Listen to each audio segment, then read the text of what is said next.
I wasn't planning on asking you this, but I can't resist. In the Me Too era, were Atlantis done today? Do you think Rodney would have been written more?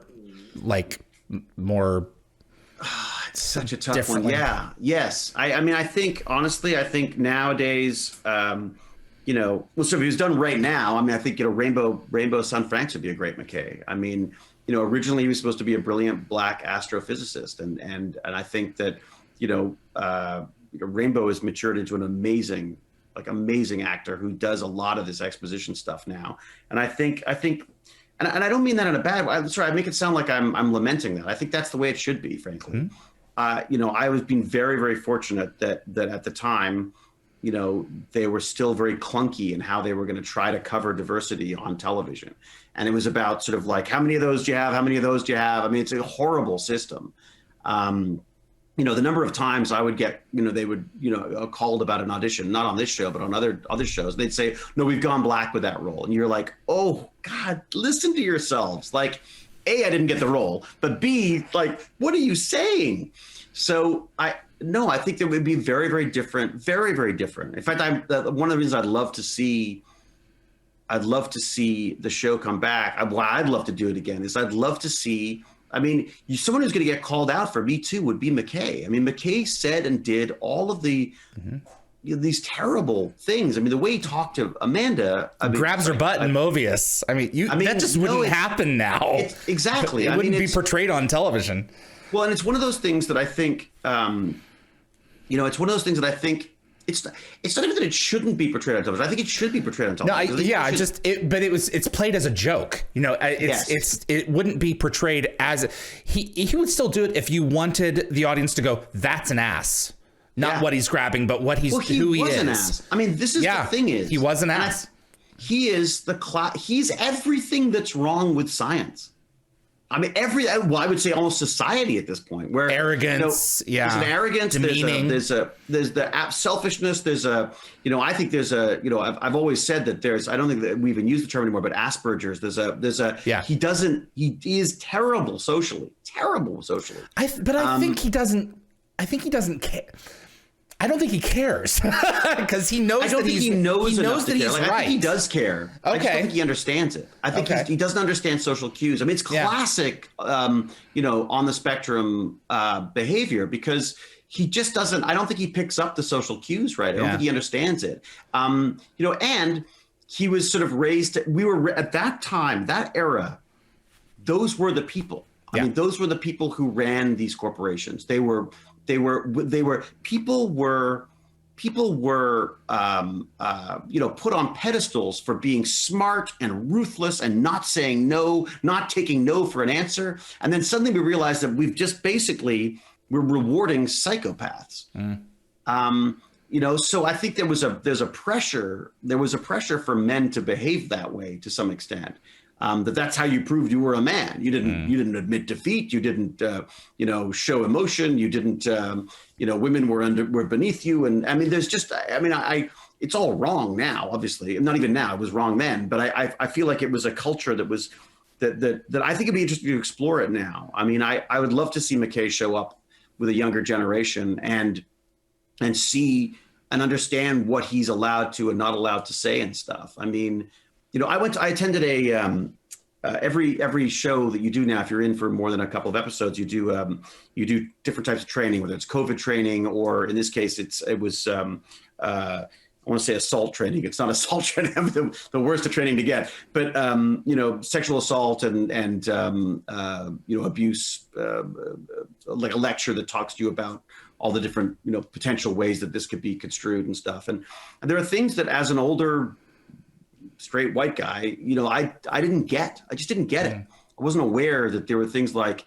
one of the classic jokes that people used to make on set would be about like, well, I can't say that anymore. And I was like, and what they're saying in these conversations now is that you can't say that. That's like saying you want to say that, but you can't. Like, it's not. There's just so many things that are built into the way. There was sort of like simple, easy ways to get a laugh on set that you cannot do anymore. And I feel horrible about it because I realize that there's stuff that's happened over the years that I should have said things about that I didn't. And Well, being aware is the first step. What was that? Being aware is the first step. Yeah, it is. But but again, I think there's only so much patting on my own back I can do on that stuff, because I feel like there's just truly like the Black Lives Matter stuff that's come up recently is being sort of startling to me, because I realized that 30 years ago I watched video of Rodney King getting the crap beaten out of him and thought, oh my God, what a terrible situation. Well, that's blown the lid on that. Done. Off we go. 30 years later, I see a video, of the poor man being killed. I mean, and I go, oh my God, because of where I am in the world and the color of my skin, I've been able to not even realize that this was still an issue. I was shocked.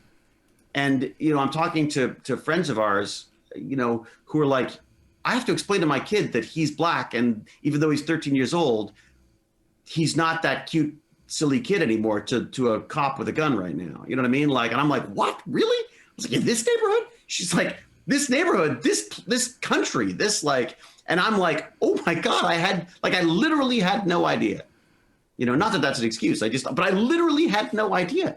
I thought these were like incidents. I didn't realize this was systemic. I mean, it's shocking to me. So anyway, that's right. I totally off. No, I understand. It's just, but it's a fascinating thing though. No, absolutely. And, it's just, I do hope that McKay comes back in SG4, and it would be interesting to see his new directions in this new day and age. Yeah, and to see where he's gone with this stuff, because I'd like to think that he probably wouldn't have. I don't think still would have picked up on a lot of this stuff. I think he'd be very resentful about this stuff.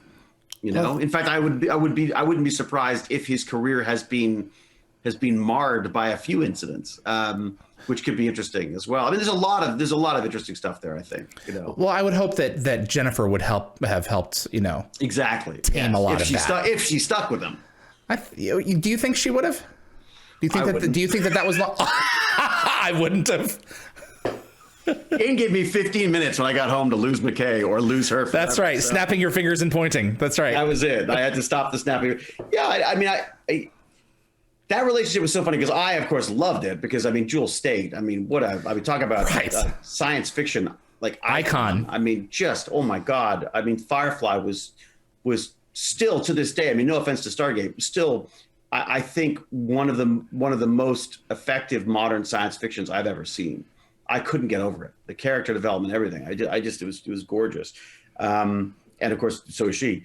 But I definitely struggled with the romance stuff. I find it. I feel like it's, again, it sort of harkens back to the 80s, 90s television, doesn't it? Where people have to partner up, and and I feel like the wonderful nature of what could happen is always marred by what does happen, if that makes sense. So I feel that the sexual tension is much more fun in a way than the actual getting together thing. So. Speaking of sexual tension, kind of tangentially related, Marita wanted to know who was the smartest, McKay or Carter?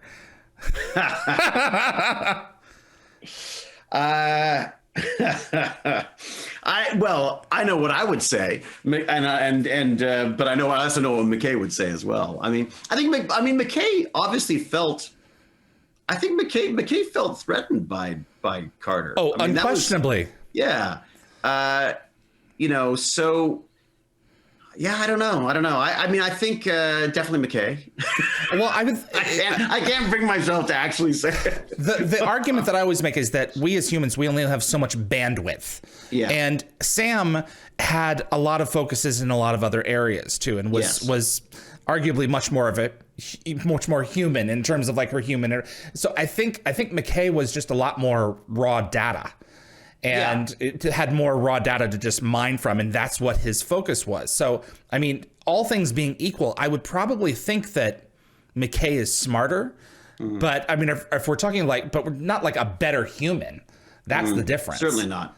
So yeah, I think, and the other thing is, I think I would talk for 3 pages about stuff that then Shepard could reduce to a couple of sentences or a grunt. You know what I mean? So I feel like there's who's smarter at what?